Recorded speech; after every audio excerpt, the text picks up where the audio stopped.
3월이 접어들었네요. 그리고 전도 집회가 얼마 안 남았죠. 참 금방 돌아오는 것 같습니다. 그냥 화살이 날아가는 것처럼 그렇게 세월이 빠르게 진행하는 것 같습니다.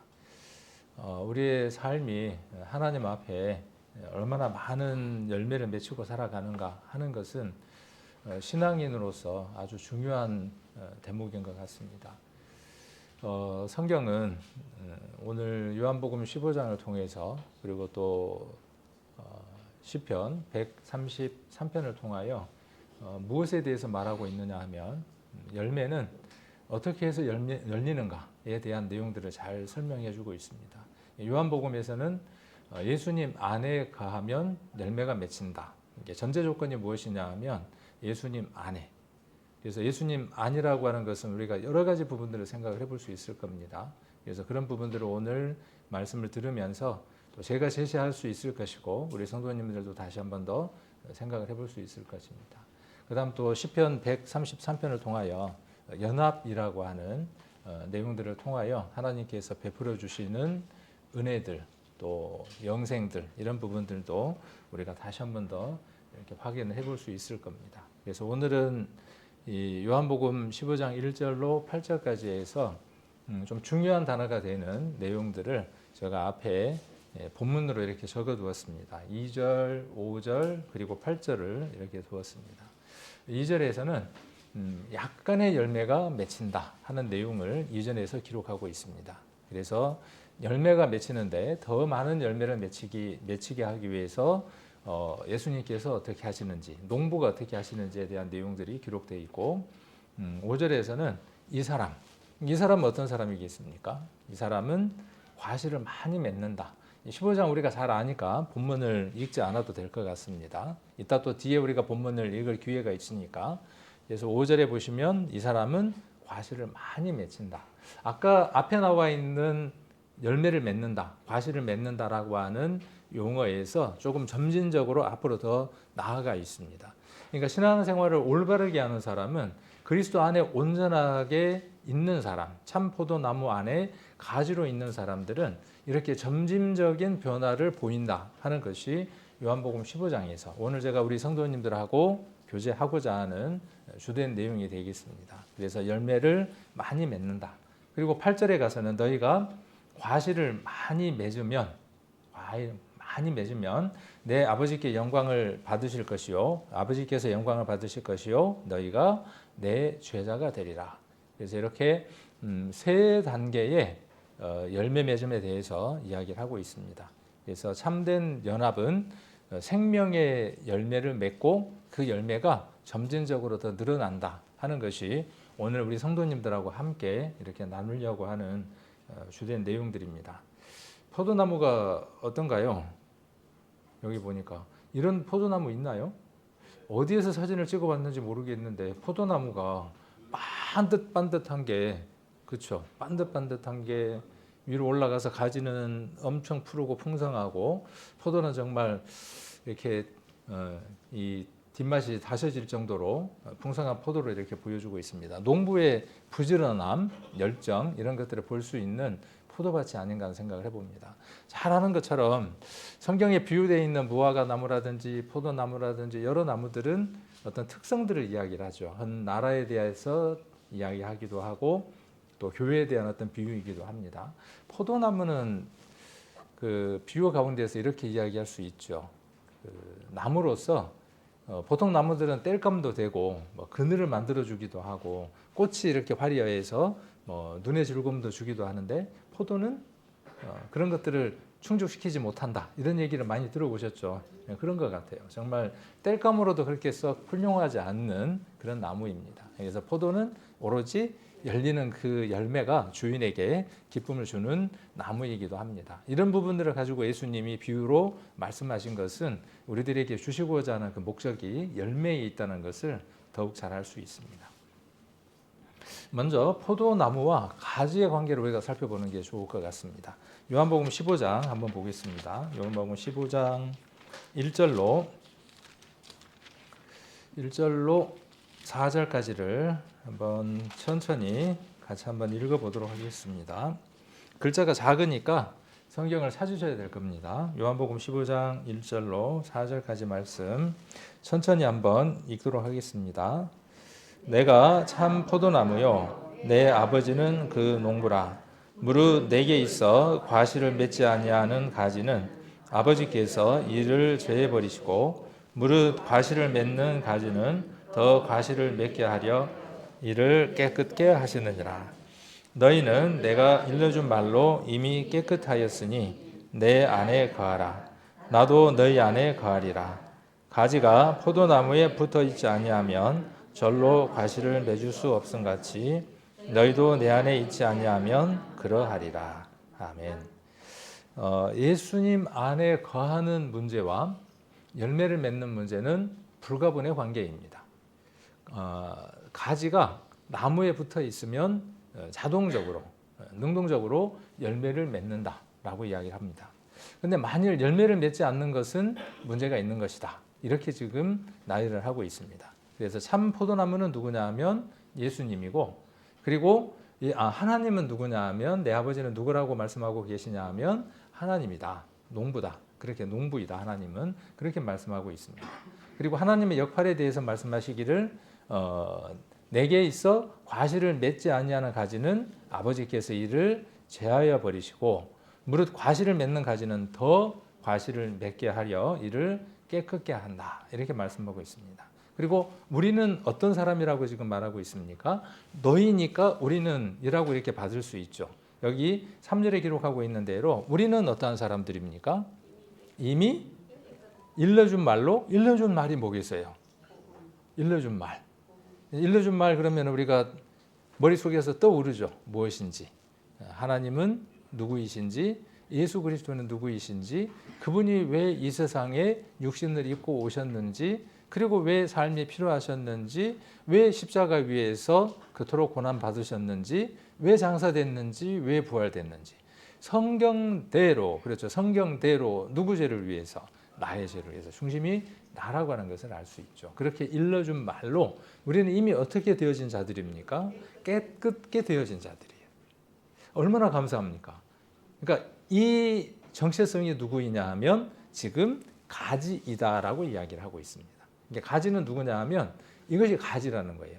그러니까 우리가 이 부분에서 세 부분이 정리가 되죠. 참 포도나무는 예수님이고 거기에 붙어 있는 가지는 아무나 되는 게 아니죠. 우리가 가지이고, 그리고 거기에 모든 것들을 깨끗하게 하시는 분은 누구냐 하면 하나님이시다고 하는 것을 알 수 있죠. 자, 그러면서 전제 조건은 무엇을 이야기하느냐 하면 내 안에 거하라 이렇게 말씀하십니다. 우리가 이것을 좀 더 복잡하게 이야기한다면 복잡하게 이야기할 수 있겠지만 우리가 교회 속에서 삶을 이야기하는 것으로서 단순하게 한번 이야기를 해본다면 아이가 태어나서 그 아이가 가정이라고 하는 그 부모, 아버지와 어머니 그 속에 있지 않냐면 그 아이는 성장할 수 없는 것처럼 교회라고 하는 이 부모, 교회라고 하는 이 기관 속에 성도가 있지 않으면 성도는 온전하게 성장할 수 없습니다. 예배에 참석하지 않고 말씀을 읽지 않고 우리가 성장한다는 것은 불가능한 일일 겁니다. 그래서 내 안에 거한다고 하는 것을 다양하게 물론 이야기할 수 있습니다. 그래서 뒤에 이제 뭐라고 이야기를 하느냐 하면 4절에서는 나도 너희 안에 거한다. 나도 너희 안에 거한다. 이거 맞아요, 안 맞아요? 예수님이 내 안에 거한다는 것을 우리가 무엇으로 표현할 수 있느냐 하면 여러 설교자들이 이야기하셨던 것처럼 우리가 교회에 있다라고 이야기할 수 있죠. 예수님이 내 안에 거하시니까 성전이라는 말은 거룩한 분이 계시는 집이라는 말을 줄여서 성전이잖아요. 그러니까 많은 교회에서는 자기들의 예배당이 거기 하나님이 계시니까 성전이라고 생각해 왔죠. 구약에도 그랬고 바리새인들도 그랬고 지금 21세기의 바리새인들도 그렇게 생각을 하죠. 그런데 말씀은 무엇이라고 이야기하느냐 하면 지금 내 안에 거룩한 분이 계시면 내가 성전인 거죠. 그래서 내 안에 거합니다. 그러면 앞에 무엇이 필요한 거죠? 나도 너희 안에 거하니까 너희도 어떻게 하라는 거예요? 내 안에 거하라는 거예요. 이걸 네 글자로 바꾸면 상호내주. 지난번에 한번 이야기했었죠. 상호내주. 네 글자로 한문으로 바꾸면 상호내주입니다. 서로가 서로 안에 들어 있어야 하는 것이죠. 그러면 열매는 어떻게 되는다는 얘기죠? 열매는 자동적이라는 거예요. 그러면 열매가 없는 건 뭔 문제라는 거예요? 앞에 이야기한 이 두 조건, 상호 내주라고 하는 이 조건이 충족되지 않기 때문에 열매가 없다라고 이야기를 하는 거죠. 자, 그러면 그 열매 없는 것은 어떤 문제를 해결해야만 열매가 해결이 되는 거죠? 내가 열매가 안 맺히네? 부지런히 내가 열심히 해봐야 되겠네? 틀린 말은 아니지만은 근본적으로 정답은 될 수는 없죠. 아까 이야기했던 것처럼 일러준 말이 무엇인지를 우리가 발견해야 되고, 그 일러준 말 안에 있을 때 우리는 이미 가지라고 하는 것을 확인하게 되죠. 옛날에 우리가 가지가 아니었다가 그 가지에 붙은 존재가 아니라 내가 그 말씀을 순종하고 그 말씀 속에 들어갈 때 이미 내가 무엇이라고 하는 걸 발견하게 되느냐 하면 가지임을 발견하게 되죠. 자, 가지가 포도나무에 붙어 있지 않으면 절로 과실을 맺을 수 없다. 이건 말할 것도 없는 거죠. 그런데 간혹 어떤 가지가 있어요. 붙어 있는 가지처럼 느껴지는 가지가 있어. 그럴 수 있죠. 가지가 아닌데 자기 생각이 어떤 거라고 생각을 하는 거죠? 가지라고 생각을 하는 겁니다. 붙어 있다고 생각을 하는 겁니다. 그러면 과실을 맺을 수 없는 것이죠. 그래서 다시 한 번 더 너희도 내 안에 있지 않냐면 그러하리라 라고 이렇게 확증을 하고 있습니다. 하나님께서 열매를 맺게 하시기 위해서 가지를 어떻게 하시느냐 하면 다듬어 가시는 거죠. 아까 농부라고 이야기를 했으니까. 자, 그리고 뒤에 5절부터 한번 보겠습니다. 5절부터도 다시 한번 천천히 한번 같이 읽어보겠습니다. 5절부터 나는 포도나무요 너희는 가지니 저가 내 안에 내가 저 안에 있으면 이는 사람은 과실을 많이 맺나니 나를 떠나서는 너희가 아무것도 할 수 없습니다. 사람이 내 안에 거하지 아니하면 가지처럼 밖에 버리워 말라지나니 사람들이 이것을 모아다가 불에 던져 사르느니라. 너희가 내 안에 거하고 내 말이 너희 안에 거하면 무엇이든지 원하는 대로 구하라. 그리하면 이루리라. 너희가 과실을 많이 맺으면 내 아버지께서 영광을 받으실 것이요 너희가 내 제자가 되리라. 5절에 나는 포도나무다. 그리고 너희는 가지다. 그리고 또 반복되죠. 우리가 설교가 어떻습니까?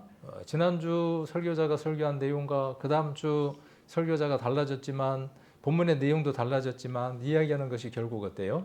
이야기하는 것이 결국 대동소이한 것을 우리가 발견할 수 있는 것처럼 이 짧은 15장 안에 예수님께서 내 안에 거하라고 하는 이 말씀이 계속 반복됩니다.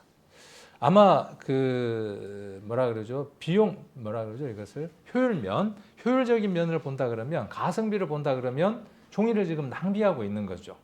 예수님이 하나님께서 우리에게 말씀하시고자 하는 내용이 그렇게도 많으신데 그 내용 가운데 이 부분을 여러 차례 반복하고 있다는 것은 효율면이나 가성비를 본다 그러면 잔소리일 가능성이 높죠. 세상은 그렇게 볼 겁니다. 그러나 하나님께서는 이 말씀이 우리에게 그만큼 중요하고 아주 소중하기 때문에 반복해서 말씀하고 계시는 겁니다. 그러니까 내 안에 거하는 것, 가지가 되어지는 것, 가지가 나무에 붙어 있는 것, 가지가 나무에 붙어 있는 것과 내 안에 거하는 것은 같은 것이죠. 가지가 스스로 떨어질 수 있어요, 없어요? 가지가 스스로 떨어질 수 있습니까? 가지 스스로? 가지는 가지 스스로 떨어질 수 없습니다. 뛸래야 뛸 수 없는 관계입니다. 그리스도와 우리는 이제 어떤 관계에 있느냐 하면 불가분의 관계에 있습니다. 이 사실을 모르는 사람들에게 성경은 예수 그리스도는 이 포도나무의 비유를 통해서 말씀하고 계시는 거죠. 아까 내용을 조금 더 한번 반복을 해본다면 성도의 성장은 그리스도 안에 있지 않으면 성장할 수 없습니다. 그건 당연한 겁니다. 말할 가치도 없는 것이죠. 예수님과 연합되지 않으면 저렇게 풍성한 열매를 맺을 수 없습니다. 그러면 우리가 이렇게 한번 생각을 해볼 수 있습니다. 왜 저 성도는 간증도 했고 우리 교회 안에 오랫동안 있었음에도 불구하고 왜 열매가 없을까? 열매가 전혀 없는 건 아니에요. 아까 2절에서 뭐라 그랬습니까? 가지가 열매를 맺는 것은 능동적이고 자동적인 거니까 열매는 있습니다. 우리에게 열매가 전혀 없는 것은 아닙니다. 왜? 가지이기 때문에. 열매는 자동적으로 열리는 것이기 때문에. 그러나 그리스도께서 포도나무의 비유를 통해서 말씀하시고자 하는 것은 더 많은 것이죠. 점진적으로 그리스도 안에서 더 풍성한 열매를 맺어가는 것이죠. 전도 집회를 하는 이유도 어디에 있느냐 하면 내가 정말 가지인가? 내가 가지인데 정말 나는 열매가 있는가? 그리고 그 열매가 지금까지 지속되고 있는가 하는 부분들을 우리가 점검하기 위한 목적입니다. 첫 번째가. 그리고 두 번째가 어떤 것이냐 하면 더 많은 열매를 맺게 하기 위해서 많은 열매, 더 많은 열매, 풍성한 열매, 그 열매를 우리가 하나님 앞에 농부에게 또 참 포도나무에게 우리가 드리기 위해서 우리가 전도 집회를 하는 것입니다. 그러니까 모든 성도는 참여해야 하고 그걸 통해서 우리가 한 가지이고 거기에 붙어 있고 그분 안에 있다는 것을 확인하게 되는 것이고 그 확인은 무엇으로 연결되느냐 하면 열매로 다시 연결이 되는 겁니다. 그래서 예배에 참석하지 않는 성도는 또 말씀을 읽지 않는 성도는 교회가 한 방향으로 가는 데 있어서 함께하지 않는 성도는 이렇게 좀 단적으로 이야기해도 무방하겠다 싶어요. 가지 안에 있지 않다. 물론 본문이 이야기하는 것은 제한할 수도 있겠죠. 이렇게 반론을 제기할 수도 있습니다. 나는 구원받은 사람인데 하나님의 백성인데 내가 그렇다고 해서 세상으로 간 것도 아닌데 내가 하루 예배에 참석하지 않았다고 한 달 예배에 참석하지 않았다고 그동안에 내가 예배에 참석하지 않았다고 내가 그러면 잘리면 가지냐? 이렇게 항변한다면 제가 뭐 더 이상 할 말은 없습니다. 왜? 스스로 내가 가지라고 이야기를 하는데 어떻게 항변하겠습니까? 그러나 그에게서 먹음직한 열매가 없다면 따먹을 만한 열매가 없다면 스스로는 버리운 나무라고 잘리운 나무라고 생각해야 하는 것이죠. 요한복음은 어떤 복음서보다도 독특합니다. 우리가 읽어보면 그렇죠. 그래서 마태, 마가, 누가는 이 관점이 같습니다. 그래서 그것을 공관복음서라고 이야기를 합니다. 관점이 보는 그 관점이 같은 관점을 갖고 있기 때문에 공관복음서라고 이야기를 하고 우리가 이야기하는 이 요한복음은 제4복음서 그것과 구별되기 때문에 공관복음서 안에 넣지를 않죠. 물론 세 개의 복음서에도 차이점들이 있습니다. 같은 점도 많이 있지만 차이점들도 많습니다. 그러나 요한복음은 아주 특별하게 독특한 점들을 갖고 있습니다. 7개의 표적이 나옵니다. 기적이라고 하지 않고요. 표적이라고 이야기를 합니다. 이적은 누군가가 사람이 할 수 있는 특별한 일들이 이적이라고 이야기를 한다면 표적은 뭐냐 하면 그분이 하나님이시기 때문에 할 수 있는 표로서의 이적. 그래서 표적입니다. 요한복음이 특별하게 이야기하는 이유는 무엇이냐 하면 요한복음에서 가장 먼저 나타난 표적이 무엇입니까? 첫 번째 표적이 7개의 표적이 나오는데 이렇게 성경을 보면 재밌습니다. 요한복음에 7개의 표적이 나오고 그 7개의 표적 이후에 예수님께서 특별한 선언을 하십니다. 그 표적에 대한 특별한 선언을 해요. 7개의 선언을 합니다. 이렇게 요한복음을 읽으면 아주 중요한 내용들을 잡고 읽어가는 겁니다. 그래서 7개 표적 한번 찾아보시고 첫 번째 표적이 뭐냐 하면 물이 포도주가 되게 하시는 표적입니다. 물이 어떻게 포도주가 될 수 있습니까? 사람이 물을 포도주로 만들 수 있나요? 못해요. 그러니까 요한복음이 말하고자 하는 요지는 뭐예요? 그분이 사람 같지? 아니야. 사람이시지만 그분은 누구냐 하면 하나님이야 라고 하는 것을 주된 주제로 이야기를 하고 있는 겁니다. 그렇게 7개의 표적이 나오고 그 다음에 그 표적들 뒤에 예수님은 반드시 무엇을 하시느냐 하면 나는 무엇이다. 에고 에임이라고 하는 헬라어 선언을 합니다. 이 에고 에임이라고 하는 선언은 출애굽기 3장 14절에 나와 있는 나는 스스로 있는 자다라고 하는 선언과 동일합니다. 그래서 I am that I am이라고 이렇게 되어져 있습니다. 그래서 예수님은 동일하게 하나님은 모든 것이에요. 모든 것. 그리고 예수님도 어떤 분이냐 하면 모든 것입니다. 특별히 7가지에 관하여 예수님은 이다, 나는 이다 라고 이야기를 하는데 그 마지막 선언이 무엇이냐 하면 지금 여기 나와 있는 나는 참 포도나무이다. 15장 1절에 그렇게 기록되어 있습니다. 첫 번째가 나는 생명의 떡이다. 그렇게 말씀하셨고 두 번째가 세상의 빛이다. 그리고 양의 문이다. 그리고 선한 목자다. 그리고 부활이고 생명이고 그리고 여섯 번째가 길이요 진리요 생명이라고 말씀하셨습니다. 거기에 맞는 표적들이 나옵니다. 그래서 이렇게 요한복음을 읽으면 굉장히 입체적으로 재미있게 성경을 읽을 수 있습니다.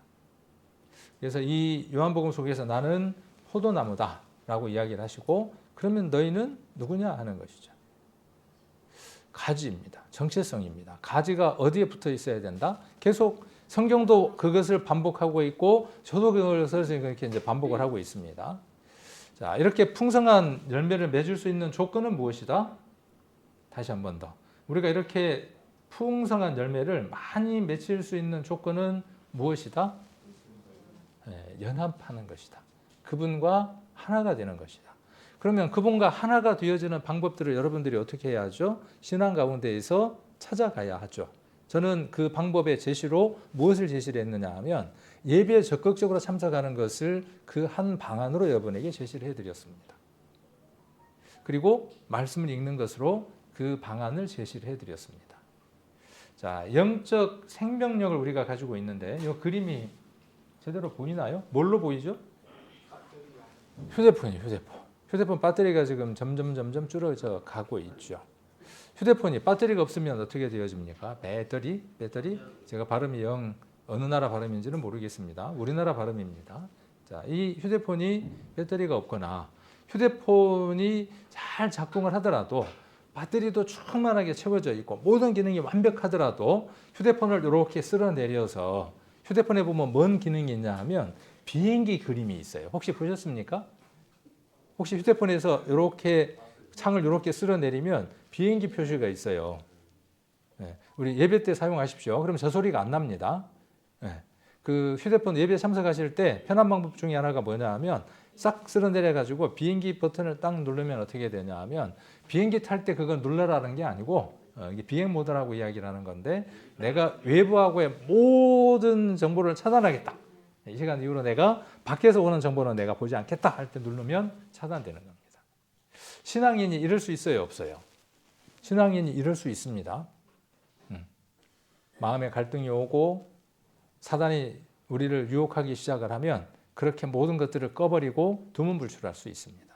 예수님이 그렇게 말씀하고 계시는 거죠. 그것은 가지인 우리가 택해야 할 것이 아니다라고 이야기를 하고 있는 거죠. 그렇게 붙어 있어야 하는 것이죠.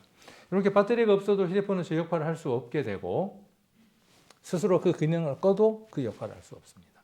구원받은 사람이 그럴 수 있나요? 구원받은 사람이 하나님하고 관계 속에서 내가 조금 있다가 구원받았으면 좋았을 텐데 하고 내가 1년만 있다가 내가 구원을 그때 다시 챙겨서 내가 받으리라. 그리고 이 비행 모드를 쓸 수 있나요? 그럴 수 없다는 거예요. 그렇게 해서는 안 된다는 거예요. 그런 신앙이 우리에게 혹은 있을 수도 있다는 겁니다. 그리고 예수님의 말씀, 여기 내 말이 그랬어요. 내 말이. 자, 너희 안에 거하면 이라고 이야기를 했습니다. 그러니까 쉬운 것이죠. 예수님이 내 안에 거하고 내가 예수님 안에 거한다고 하는 그 부분의 내용들을 예수님 어떻게 지금 제시를 하고 있느냐 하면 내 말이 너희 안에 거하면 이라고 또 바꿔서 지금 설명하고 있는 거죠. 내 말이 너희 안에 없으면 너희가 내 안에 거하지 않는 것이고 그런 상태는 가지가 지금 떨어져 있는 상태다 라고 지금 그렇게 표현을 해볼 수 있습니다. 그래서 예수님의 말씀은 우리 신앙에 있어서 아주 중요한 기준입니다. 그래서 수요일마다 이 말씀에 관계된 것들을 몇 차례에 걸쳐서 우리 성도님들하고 나누고 있습니다. 교회가 연합해서 함께 가는 것이고 열매는 함께 맺히는 겁니다. 그래서 설교 말씀이 우리가 함께 공유되지 않으면 제 설교를 지금 이야기하는 게 아니라 이 교회의 설교자들을 통해서 하나님께서 선포해 주시는 그 말씀과 성도들이 하나가 되어져서 연합되어지지 않으면 열매를 맺힐 수 없습니다. 그래서 설교를 다시 한번 더 듣는 것, 내가 듣지 못했던 설교를 챙겨서 듣는 것, 이것은 어떤 방안 중에 하나냐 하면 내가 가지로서 붙어 있는 것을 확인하는 방편 가운데 하나입니다. 말씀을 읽는 것처럼 내가 나의 삶을 위해서 읽는 말씀이 있어야 하고 교회가 한 방향을 향해서 가는데 설교자들이 그 방향을 어떻게 지금 제시하고 있는가에 대한 여러분들의 공감, 공유가 없으면 공통적인 열매를 맺힐 수 없습니다. 그래서 설교를 듣고 여러분들이 그 설교를 정리하지 않으면 한 방향으로 갈 수 없습니다. 특히 목사의 설교는 더 비중이 큽니다. 왜?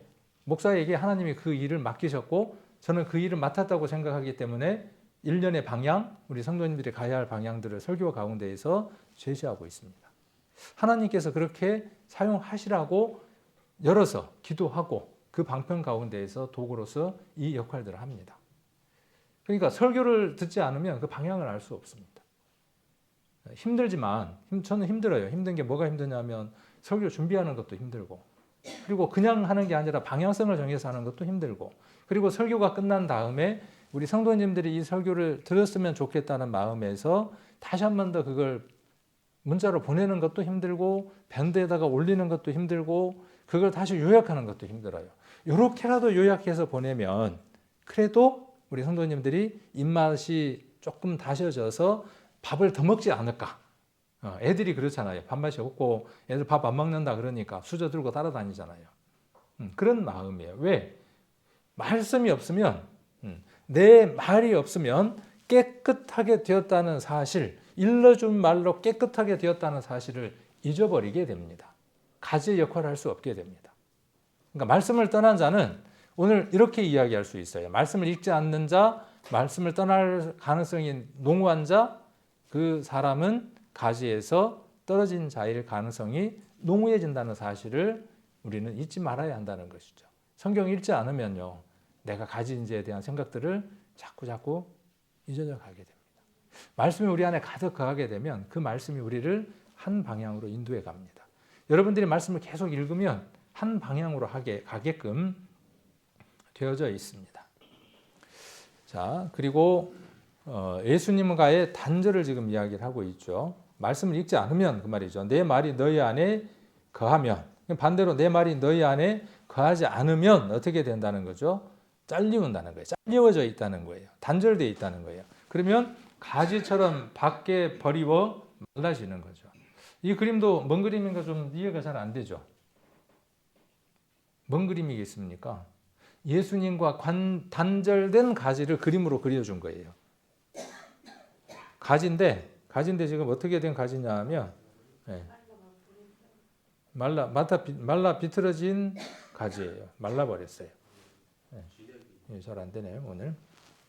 그래서 나무가 지금 말라 비틀어져 있는 모습입니다. 그리고 형식적인 신앙을 할 수밖에 없습니다. 마지못해서 체면상 어쩔 수 없어서 하는 형식적인 신앙 가운데의 삶을 살아갈 수 있습니다. 그것은 이미 말라져 있는 상태입니다. 여기 어떻습니까? 오늘 보니까 매주 이렇게 해주시는 거 얼마나 감사한지 모르겠습니다. 그 노고가 너무나 늘 감사한 것 같아요. 한 주도 빠지지 않고 이렇게 이야기하니까 이제 부담을 가질 수 있어요. 어쩌다가 한 주 빠질 수도 있는데 제가 이렇게 이야기하면 한 주도 빠지지 말라는 말인가 보다 이렇게 또 이해가 될 수 있는데 그냥 편하게 받으시기 바랍니다. 그래서 이렇게 지금 가지가 있는데 지금 어때요? 풍성하죠? 며칠 동안 어떻게 있습니까? 풍성하게 나오죠. 근데 시간이 지나면 어떻게 됩니까? 이건 지금 잘린 가지예요. 잘려져 있는 가지입니다. 우리의 신앙도 마찬가지입니다.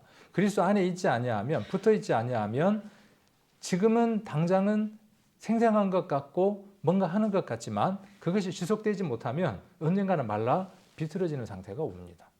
이것은 말씀 읽는 것에 대한 중요한 요점이기도 합니다. 그래서 말라버린 가지, 불필요하니까 어떻게 하겠습니까? 불태워버리겠죠. 그러면 내가 교회 안 나오거나 성경 안 읽거나 그러면 지옥 간단 말이냐?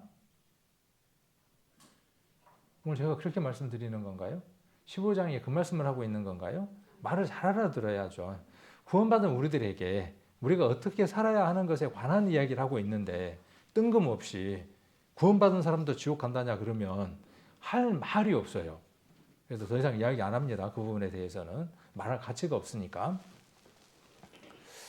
자, 포도가 열매가 맺혔는데 앞에 그림도 같은 색깔이었으면 좋았을 텐데 우리 집사람이 쳐다보고 청포도냐 그러던데 샤인 머스켓이냐 이러던데 어쨌든 포도입니다. 포도인데 어떻습니까? 약간 맺혔어요. 약간. 지금 우리의 신앙의 상태는 구원을 받으면 자동적으로 가지이기 때문에 뿌리의 진액을 공급받아서 열매가 맺히는 것은 당연한 겁니다. 만약에 열매가 없으면요. 우리 고린도후서 13장 5절에 기록되어 있는 것처럼 우리는 우리의 근본에 대해서 살펴봐야 하죠. 예수 그리스도가 우리 안에 계시지 않으면 우리는 버리운 자인 겁니다. 이미 끝난 겁니다. 그러니까 열매가 중요한 겁니까? 중요하지 않는 겁니까? 열매는 중요한 거죠. 오늘 찬송에도 그 찬송을 우리가 드렸죠. 열매가 없으면. 열매가 없으면 나무가 어떤 나무인지를 알아보기 힘듭니다. 그리고 제가 여기 영어를 이렇게 이제 가져왔는데 저도 영어 잘 모릅니다. 어차피 모르는 건 마찬가지예요. 내가 조금 안다는 것은 그 부분을 살펴본 거고 내가 모른다는 것은 부끄러운 게 아니고 내가 그 부분에 대해서 관심이 없었을 뿐이에요. 그러니까 모른다는 거에 대해서 자랑할 필요는 없지만 모른다는 거에 대해서 부끄럽거나 자존심 상하거나 그럴 필요는 없어요. 몰라서 어려울 수 있는데 어려우면 어떻게 하면 됩니까? 한 번 더 들으면 되고 그런 거죠. 그리고 이런 부분들은 우리에게 유익하니까 우리가 알아두면 좋겠다 싶어서 성경에 나와 있는 영어를 이렇게 한번 가지고 왔습니다. 여기 베어플룻이라고 되어 있네요. 발음도 제가 안 좋습니다. 베어는 우리가 뭐죠? 베어가? 곰탱이. 플룻은요. 부는 플룻하고 제가 발음이 비슷한데 플룻, 과일. 그러면 이거 그대로 직역하면 뭐예요? 곰과일이네. 이렇게 막 이야기했더니 막 웃더라고요. 그 웃는 분은 뭐냐면 그 뜻이 아니라는 걸 알기 때문에 웃는 거죠. 잠자리를 영어로 뭐라고 하는지 혹시 아십니까? 잠자리? 잠자리는 드래곤플라이. 그 드래곤이 뭐냐면 용이잖아요. 플라이는 뭐냐면 팔이 날아다닌다 그런 말이거든요. 제가 그 단어를 우리 요름이가 어렸을 때 유치원에서 배워 갖고 왔어요. 그래서 저한테다가 잠자리는 드래곤 플라이 했었더라고. 그래서 너 유치원에서 잘못 배웠다고 드래곤 플라이는 용팔이라고 제가 알려줬어요. 참 제가 똑똑하죠. 드래곤 플라이는 용팔이다. 왜냐하면 드래곤은 용이고 플라이는 팔이니까 용팔이다. 그랬더니 또 유치원에 가서 또 아빠가 일단은 그때는 우선이었잖아요. 선생님이 틀렸다고 크게 외쳤는가 봐요. 그랬더니 전화가 왔더라고. 학부형 상담하자고. 갔더니 앞으로는 절대로 애 앞에서 영어 하지 말라고. 그래서 제가 여기도 그렇게 풀었습니다. 베어 플룻은 곰 열매가 아니고 관용적인 표현이라고 이야기를 합니다. 그래서 이것은 이 플룻이라고 베어라는 말은 맺다 그런 뜻이 돼요. 그러니까 이때는 명사가 아니고 동사가 되면서 맺다. 뒤에 과일을 맺다 이런 뜻이 됩니다. 그래서 2절에는 어떻게 기록되어 있냐 하면 베어플룻이라고 이렇게 기록되어 있고 그 바로 이어서 뭐라고 나오느냐 하면 더 많이 여기 이렇게 모아라고 하는 말이 나옵니다. 우리가 이 정도는 말잖아요. 많이 그런 말이죠. 많이. 그래서 많이 열매를 맺는 단계까지 가는 것을 누가 원한다고요? 제가 원한다고요? 저도 원해요. 저도 저에게서 많은 열매가 맺혔으면 좋겠어요. 그리고 우리 교회 많은 성도님들이 많은 열매가 맺혔으면 좋겠어요. 전도집회 왜 합니까? 딱 까놓고 이야기해 봅시다. 새로운 사람이 구원받으라고 전도집회 하잖아요. 이렇게 까놓고 이야기하는 사람들은 뭐라고 이야기하냐 하면 전도집회 때 열매가 없으니까 가성비가 효과비가 없으니까 전도집회 자주 하지 맙시다. 이렇게 이야기할 수도 있습니다. 틀린 말 아닙니다. 한 방법으로서 그렇게 제시하는 것 틀린 것도 아니에요. 맞는 말이에요. 그러나 우리가 언제 어떻게 열매가 맺힐지 모르니까 전도집회는 많이 하는 것이 좋으니까 제가 그렇게 고집하는 거죠. 제 고집입니다. 열매를 많이 맺게 하기 위해서. 자, 그런데 거기에서 우리가 열매를 맺는데 기본적인 신앙의 성장들이 뭐냐 하면 열매를 맺힘이에요. 자, 그리고 이제 어디를 가보냐 하면 2절 한번 가볼게요. 성경 한번 찾아봐 보세요. 15장 2절에 보시면 자, 무릇 과실을 맺는 가지죠. 그러니까 우리죠. 우리가 가지가 되었다는 사실을 발견하고 그분이 우리를 깨워서 영양분을 공급하고 있다는 걸 발견하고 우리가 반응하기 시작하면 그때부터 뭘 하기 시작을 합니까? 열매가 맺히기 시작하는 거죠. 꽃도 피고 열매가 맺히기 시작하는 거죠. 그 과정이 우리에게 없으면 그건 구원받은 사람이 아닌 겁니다. 자, 그리고 두 번째 어떻게 됩니까? 2절에 조금 더 가서 무릇 과실을 맺는 과지는 그러니까 지금 여러분들을 성경은 어떻게 전제하고 있느냐 하면 과실을 맺히고 있는 가지라고 전제하고 있는 거죠. 제가 여러분들에게 뭘 전제하는 겁니까? 모든 여기 계신 분들은 구원받은 성도라고 전제하고 이 설교를 하고 있는 겁니다. 그런데 아까 뭐라고 이야기한다고요? 그러면 잘려서 버리는 가지는 지옥 간다는 말이냐? 이렇게 말하면 할 말이 없다고 제가 말하고 있는 겁니다. 그런데 목적이 어디에 있느냐 하면 더 과실을 맺게 하려고 하는 거다는 거예요. 누구 뜻이에요? 하나님의 뜻입니다. 그리고 예수님이 그 일을 하시겠다고 오신 분이고 우리가 그 가지로 붙어 있는 겁니다. 4절에 보면 4절의 중간 정도 보시면 자, 가지가 포도나무에 붙어 있지 아니하면 이런 일은 있을 수 없습니다. 붙어 있지 않는 가지는 있을 수 없습니다. 근데 가정에서 비유로 지금 말씀하고 계시는 거죠. 우리의 신앙이 어떨 수 있다고요? 그렇게 단절된 신앙을 할 수도 있고 아까 그 배터리처럼 소모돼 가는 신앙을 할 수도 있다는 거예요. 그러니까 어떻게 하라는 거죠? 그러지 않도록 우리가 그리스도 안에 있는 과정 가운데로 우리를 이끌어 가라고 지금 말씀하시는 거죠. 그래서 절로 가지가 포도나무에 붙어 있지 않으면 절로 과실을 맺을 수 없음 같이 너희도 내 안에 있지 아니하면 그러하리라. 내 안에 있으면 어때요? 네. 네가 왜 구원 못 받았다고 자꾸 그렇게 이야기했었냐 하는 게 아니라 거기에서 한 발 더 나아가서 그러면 내가 그리스도 안에 있다는 걸 확인한다면 내게서 열매가 맺히겠구나 이렇게 생각해야 긍정적인 태도가 되겠죠. 자, 그래서 더 많이 맺히는 것을 원하시는 겁니다. 아까 2절에 기록되어 있는 대로 더 과실을 맺게 하기 위해서 5절 한번 봅니다. 나는 포도나무요 너희는 가지니 저가 내 안에 내가 저 안에 있으면 이 사람은 과실을 많이 맺나니 그랬어요. 많이에 해당하는 단어는 머치입니다. 머치. 아까 앞에는 모아였고 여기 뒤에는 머치입니다. 많이입니다. 많이. 많이라는 말은 풍성이라는 뜻입니다. 그래서 제가 제목에다가 약간 많이 그 다음에 더 많이 약간 더 많이 이렇게 제가 이야기를 했습니다. 점진적으로 약간 더 많이 많이라는 말에다가 가로 열고 풍성이라고 이야기를 했습니다. 이 풍성함은 함께 열려져 가는 열매입니다. 그래서 5절에 보면 8절 후반절에 보면 뭐라고 되어 있냐 하면 내 제자가 된다라고 하는 것으로 연결하고 있습니다. 그래서 우리가 이렇게 더 많은 열매를 맺고 모아의 관계에서 어디까지 가야 되느냐 하면 머치의 관계까지 가야 하는 거죠. 그래서 우리가 이렇게 많은 열매가 맺히려면 무엇이 필요하냐 하면 손질들이 필요한 거죠. 우리 신앙 가운데에 불필요한 것들을 잘라내는 과정들이 필요한 거죠. 말씀을 읽는 이유가 어디에 있느냐 하면 그 말씀이 우리를 풍성하게 하는데 우리가 풍성하게 되기 위해 불필요한 것들이 있어요. 가지치기 하는 이유가 뭐죠? 그 가지에 영양분이 공급이 되면 안 되는 거예요. 세 가지의 영양분이 공급이 돼서 열매를 맺히게 해야 되니까 잘라내는 거죠. 도끼가 나무 뿌리 옆에 지금 놓쳐 있습니다. 그 말씀을 우리는 지옥 간다는 말이냐? 이렇게 읽지만 그 말씀 우리가 긍정적으로 한번 읽어봅시다. 도끼가 나무 뿌리 옆에 있으면서 어떻게 해야 돼요? 뿌리를 찍는 게 아니라 불필요한 뿌리, 가지 어떻게 해야 되겠죠? 쳐내야 하는 거죠.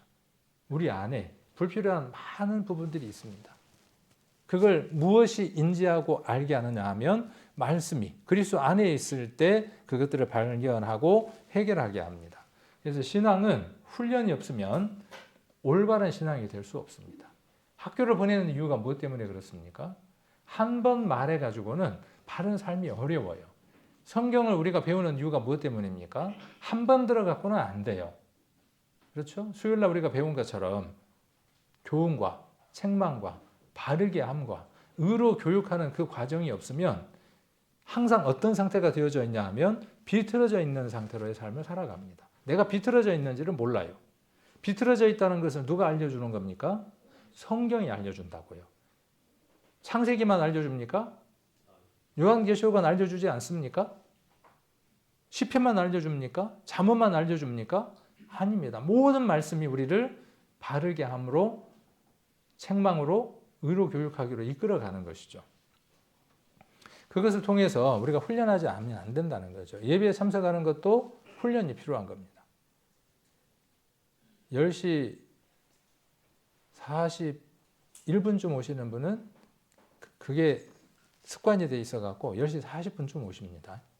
그죠? 보면은. 11시에 오시는 분들은 또 11시. 근데 그게 20분 이렇게 좀 땡기는 게 쉬울까요? 어려워요. 숨처럼 어려워요. 그게 열매라고요. 신앙의 열매라고요. 큰 것 같잖아요. 근데 작은 것 같잖아요. 제가 거꾸로 이야기를 했는데 작은 것 같지만은 우리가 하나님 앞에 봤을 때 그 첫 과정은 큰 것으로 나중에 모여진다고요. 작은 것 하나하나가 모여서 나중에 큰 것들이 되어집니다. 성경을 읽을 때 한날 몽창 읽는다고 우리가 막 성장할 것 같습니까? 하루에 몽창 읽는 걸 매일 하면 좋을 텐데 안 되잖아요. 과식에서 이제 토하고 막 난리 나죠. 그러니까 조금씩 정해진 대로 내게 그 말씀들이 들어와서 그 말씀이 나를 변화시킬 때 어떤 부분들을 바꾸려고 할 때 내가 반응해서 바뀌어질 때 바르게 됨이 될 때 휘어진 것들이 발려질 때 그리고 그것이 한 번이 아니라 지속적으로 이루어질 때 그래서 제가 이 단어를 자꾸 씁니다. 훈습이라고 하는 단어를 자꾸 씁니다. 훈습이라는 단어는 아주 좋은 단어입니다. 율법주의자들에게 훈습은 아주 악한 것입니다. 율법주의자들에게는. 그러나 그리스도 안에서 자유를 만끽하고 있는 사람들에게 훈습이라고 하는 이 단어는 아주 유익한 단어입니다. 그래서 훈련과 습관을 가리켜서 제가 훈습이라고 하면 말씀을 드렸습니다. 그래서 훈습하는 과정을 통해서 영적 성숙을 더 많이 가져오는 단계가 필요하다라고 지금 성경은 예수님은 우리에게 말씀하고 계시는 겁니다. 그리고 많은 열매를 맺는 거죠. 우리가 함께 이 삶을 살아감으로 우리 교회가 좀 더 많은 열매를 맺혀져 가는 거죠. 그래서 우리가 어떤 삶을 살아가는 거냐 하면 아까 8절에 기록되어 있는 대로 많은 열매, 하나님께 영광을 돌리는 삶, 참된 제자의 모습으로 살아가는 겁니다. 성도와 제자는 같은 걸까요? 다른 걸까요? 이렇게 물으면 얼른 답을 못 하겠어. 저 사람이 뭐라고 답을 할지 몰라서. 같은 맥락 가운데에서 우리가 보자면 같은 단어입니다. 그러나 성장 면에서 본다 그러면 다른 단어입니다. 성도는 기존에 머물러 있고 우리가 명칭상에서 전체를 두고 이야기할 때 성도라고 이야기할 수 있다 그러면 그 사람의 역할, 성장면, 기능면을 본다고 했을 때의 제자라는 의미는 또 다른 의미를 갖는 것이죠. 우리가 마태복음 28장 마지막에 나와 있는 것처럼 내가 너희에게 분부한 것. 예수님 우리에게 분부하신 것이 무엇입니까? 저와 여러분이 그분의 분부니까 명령이잖아요. 그분이 우리에게 명령하신 게 뭡니까? 마태복음 28장에서 제가 배웠죠? 안 배웠습니까? 오늘 그거 이야기하면 오늘 이제 설교 한 저녁 때까지 해야 되니까 해드릴까요, 다시? 네. 다음에 한번 그 설교했던 부분을 한번 챙겨 보십시오.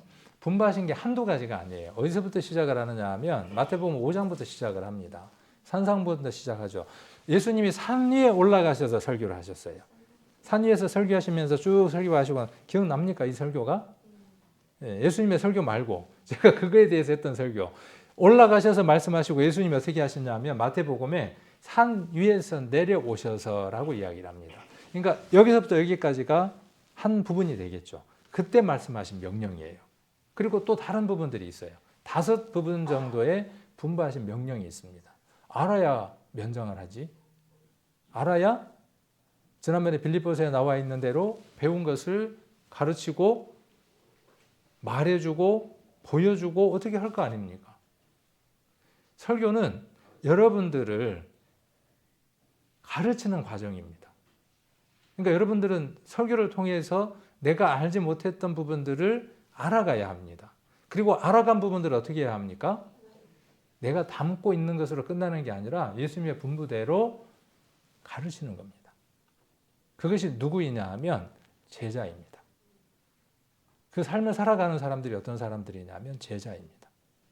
그 말씀에 순종해서 살아가는 사람들을 성도라고 하는 명칭으로 우리가 이야기한다면 그 삶을 자기에게만 있는 게 아니라 다른 사람들에게 그 명령대로 선포하고 모든 삶으로서 그들에게 본이 되게 살아가고 그들에게서 열매를 볼 수 있는 특별한 목적으로 삶을 살아가는 사람들이 제자입니다. 그러니까 여러분은 성도에서 어디로 옮겨져 가야 되느냐 하면 제자로 옮겨져 가야 합니다. 기회가 된다면 제가 이제 과정 가운데 있지만 제자 교육이라고 하는 걸 일반 교회에서는 많이 합니다. 자기들은 제자도 아니면서 성도인 적도 없으면서 제자까지 가 있대. 한 번도 성도인 적도 없는데, 깨끗해진 적이 없는데, 가지인 적이 없는데 자기들이 가지라고 지금 고집을 피우고 있죠. 우리는 가지인데 지금 뭐라 그러냐 하면, 그냥 가지인데 열매가 뭐 그렇게 중요합니까? 가지인 게 중요하지. 뭐 이런다면. 근데 그 끝은 어디냐 하면 풍성한 열매, 제자잖아요. 그래서 이런 부분에 대한 것들을 준비가 되면, 이제 준비되는 과정이니까 제가 준비되면 교회에서 어떤 프로그램을 만들든지 해서 제자로서 어떻게 살아가는지에 대한 부분들도 한번 제시할 수 있도록 수요일이나 주일 외에 더 시간을 만들어서, 수요일, 주일 나오는 것도 벅찬데 딴 날 하루 더 나오란다. 이제 그럴 생각이 있는 분들은 어떤 분이냐 하면, 자기의 신앙, 성도로 그치지 않고 제자로서의 삶을 살겠다고 하는 분들은 그게 이제 참여하시면 되겠죠. 그런 준비들은 한번 차분하게 해서 해볼 수 있도록 그렇게 하겠습니다. 그래서 이 모든 것들이 무엇으로부터 말미암는 거냐 하면 그리스도와 연합함으로 말미암는 부산물들입니다. 자연적으로 생기는 부산물들입니다. 가지가 나무에 붙어 있으면 열매가 맺히기 시작을 하고, 그렇죠. 열매가 맺히기 시작하고 시간이 지나서 더 양분을 공급받으면 더 많이 이렇게 맺히게 되고, 시간이 더 지나면 여기 그림이 잘 돼 있죠. 뒤에까지 쫙 풍성하게 열매가 맺히는 것은 당연지사입니다. 오늘 15장에서 이 말씀을 이야기를 하고 있고요. 그 다음에 시편 133편에서는 요한복음과 같은 맥락의 얘기를 하고 있습니다. 그렇게 생각을 해본 적이 없었어요. 시편 133편하고 요한복음 15장하고 연관이 될까? 연관이 안 될 것 같아. 근데 같은 말씀을 이야기를 하고 있습니다. 자, 여기 시편 133편 우리가 암송도 했죠. 근데 원문에는, 원문 이야기 자꾸 이야기하면 우리 성경은 그러면 이상한 성경인가 보다 그렇게 이야기를 하는데 그거 아닙니다. 원문도 우리가 보는 성경도 참으로 우리에게 유익한 책들입니다. 원문에는 보라 하는 말이 들어 있습니다. 그러니까 70인역 성경에는 이두라고 이렇게 헬라어로 되어 있습니다. 보라라는 말이 먼저 기록되어 있습니다. 우리가 그 이스라엘에게 신명기에서 이야기할 때 여러 이야기를 하면서 어떤 나라가 먼저 나오냐 하면 쉐마라고 하는 말이 먼저 나온다 그랬죠. 들으라 이스라엘이여 이렇게 되어 있는데 우리 성경에는 이스라엘아 들으라 이렇게 되어 있다 그랬죠. 그러니까 들으라는 말이 중요한 거예요. 여기 지금 이두 보라라는 말이 굉장히 중요한 겁니다. 보라. 보입니까? 뭐가 보여야 하는 겁니까? 우리 신앙인들은, 구원받은 그리스도인들은 교회를 보면서 무엇을 발견할 수 있느냐 하면 형제가 연합하는 것에 대한 아름다움을 볼 수 있습니다. 그래서 여기 지금 기름을 이렇게 머리에다가 붓고 있는 그림을 그렸습니다. 한 구절씩 한번 살펴보면 133편 1절입니다. 형제가 연합하여 동거함이 어찌 그리 선하고 아름다운고. 형제가. 그럼 자매는 아니네. 어떤 표현으로서는 우리는 모두 아들입니다. 그렇죠? 어떤 비유에 있어서 어떤 맥락에 있어서 우리는 아들입니다. 어느 면에 있어서 우리는 전부가 종입니다. 하나도 남김없이 전부 다 종입니다.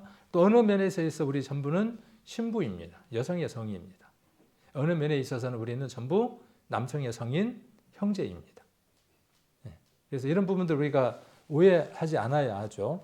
형제니까 우리 교회 아무개 형제만 포함된갑다. 아니고 우리 전부입니다. 형제가 이렇게 지금 연합해 있는 모습, 연합하여 동거. 연합은 했는데 동거는 안 해. 부부가 결혼은 했는데 혼인신고는 했는데 잠을 안 자. 그러면요, 애가. 요즘은 자도 애가 안 나오는데 일부러 애를 안 갖기도 하겠지만은. 근데 우리 교회도 지금 그러게 생겼어요. 그리스도와 연합은 한다고 하는데 동거는 한다고 하는데 뭔가 이렇게 그 새로운 생명이 탄생하지 않는 이 쓸쓸함, 어두움 이런 부분들. 그래서 동거함이 어찌 그리 선하고 아름다운 거. 여기 보라라고 돼 있고 직역을 한번 해봤습니다. 그 헬라어 성경을 직역을 해보니까 보라 얼마나 선하고 아름다운가. 그런데 이 표현이 보기에는 훨씬 좋죠. 번역 잘 돼 있습니다. 형제들이 또한 함께 거하는 것이 이렇게 이야기를 하고 있습니다. 그래서 선하고 아름다운 것이 무엇이냐 그 말입니다. 세상에서 정말 선하고 아름다운 것이 무엇이냐? 우리가 추구하고 신념을 가진 대로 행동하는 겁니다. 교회 예배에 참석하는 것이 선하고 아름다우면, 연합하고 동거하는 것이 아름다운 것이면 우리는 그걸 추구하게 돼 있습니다. 당연하겠죠? 그런데 오늘 그것보다 더한 것이 있으면 어떻게 됩니까? 그 일을 하게 되는 거죠. 이 약속은 창세 이후로 약속된 약속이잖아요. 예배는 하나님께서 약속하신 것이잖아요. 자, 그리고 하나 된다는 것, 그리고 이것은 어떤 것으로도 회파할 수 없는 공동체입니다. 교회는 아주 특별한 공동체입니다. 부수려고 하면 어떻게 됩니까? 교회라는 공동체는 잘한다 그러고 이렇게 막 띄워주면 어때요? 분란이 생기고 교회가 막 엉망이 될 때가 많았죠. 역사상. 그런데 어때요? 저는 뭐 교회를 기필코 회파하고 말리라, 쪼개버리리라. 그렇게 작정하고 교회에 덤비면 어떻게 돼요? 교회가 더 단단하고 복음이 더 확실하게 전해졌던 시기를 우리는 경험합니다. 사단은 그걸 너무나 잘 아는 것 같아요. 자, 그런데 이렇게 한번 봅시다. 형제가 연합하고 동거하는 게 선하고 아름다운데 그러면 악하고 추한 건 무엇이겠습니까? 반대로 한번 이야기해 보자는 거죠. 자, 형제가 연합하고 동거하는 것이 선하고 아름다운 거라 그랬는데 그러면 악하고 추한 건 뭡니까? 우리가 이 성경을 그렇게 생각해 보지는 않겠죠. 근데 그렇게 한번 생각을 해 보자고요. 악하고 추한 것이 무엇인가? 그러니까 연합을 깨고 성도가 함께하는 것을 함께하지 못하도록 하는 그 모든 것들은 하나님 보시기에 악한 겁니다. 그리고 추한 겁니다. 누가 그렇게 한다고 할지라도 여러분들이 그렇게 한다고 할지라도 그것은 악하고 추한 겁니다. 내가 그럴 때가 있을까요? 없을까요? 아주 많습니다. 내 형편 따라 말합니다. 그렇죠?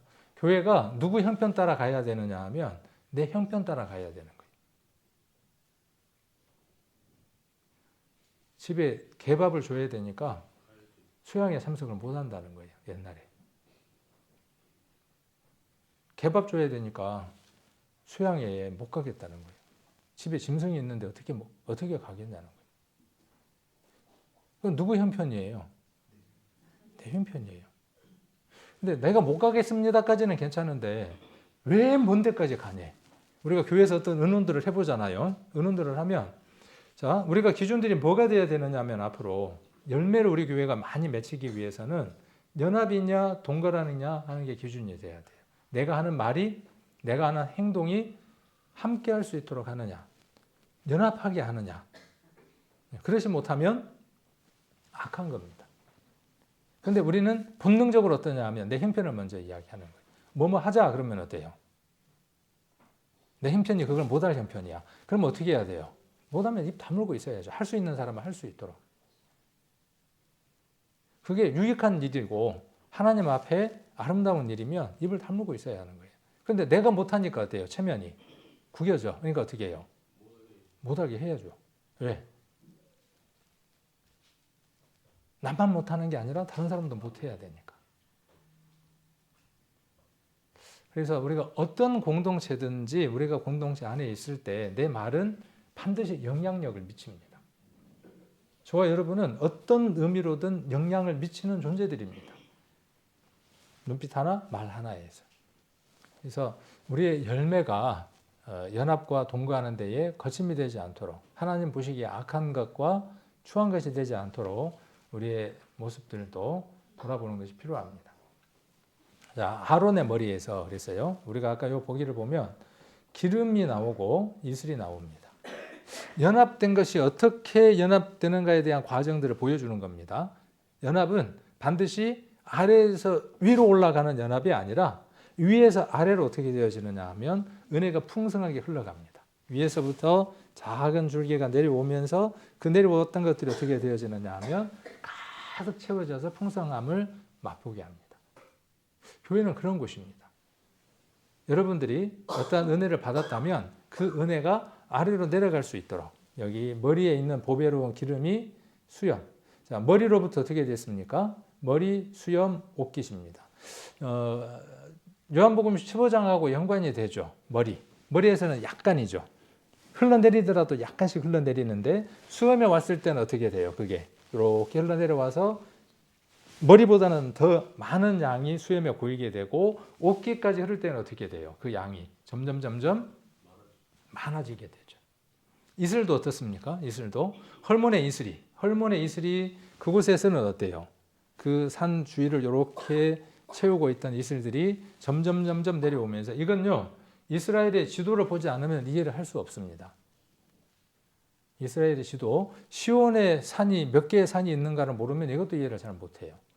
그래서 이거는 여러분들이 한번 숙제로 한번 해보시기를 원합니다. 헐몬의 이슬이 시온의 산들에 내려갔다 하는 그 장면에 유튜브를 한번 봐도 되고 아니면 그 사진을 한 컷을 봐도 되고 이게 이걸 표현하는 것이구나 하는 걸 알 수 있습니다. 이 표현을 통해서 교회가 더 하나님 앞에 많은 열매를 맺혀가는 과정들을 설명하고 있음을 이해할 수 있습니다. 신약에서는 요한복음 15장을 통해서 구약에서는 많은 성경들이 있지만 우리가 잘 아는 시편 133편을 통해서 이렇게 말씀해주고 계시는 겁니다. 그래서 아론의 머리에서 그 다음에 수염입니다. 그림이 좀 어두워서 그런데 수염에 지금 기름이 잔뜩 이렇게 머금고 있는 모습이고 그 다음 그 옷깃까지 내려가는 겁니다. 우리에게 온 그리스도의 은혜가 열매들이 내게서 끝나는 것이 아니라 마치 머리에서 수염으로 옷깃까지 흘러내려가는 것처럼 그렇게 흘러내려가야 하는 거죠. 이건 무엇을 통해서 이루어지는 것이다? 1절에 연합을 통해서 이루어지는 것이다. 동거를 통해서 이루어지는 것이다. 함께 부딪히며 살아가는 겁니다.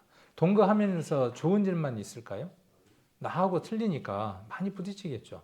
많이 부딪힌다는 얘기는 뭐냐 하면 나하고 유사하다는 뜻일 수도 있어요. 그 모난 것들이 저도 참 모난 사람이죠. 그러니까 많은 사람들하고 부딪힙니다. 부딪힐 때마다 그 모난 것이 깎여져 나가기 싫어서 고집을 합니다. 그러나 그것들이 깎여져 나가고 다듬어지면 다음에는 더 부드러운 모서리가 돼서 은혜를 끼칠 수 있습니다. 그러니까 이 안에 있지 않으면 어렵습니다. 그러니까 신앙생활은 교회 안에서 연합과 동거를 포함하는 것입니다. 유튜브를 통해서 좋은 설교들 얼마든지 들을 수 있습니다. 그거 신앙입니까? 아닙니다. 신앙 아닙니다. 유튜브를 통해서 듣는 것 신앙 아닙니다.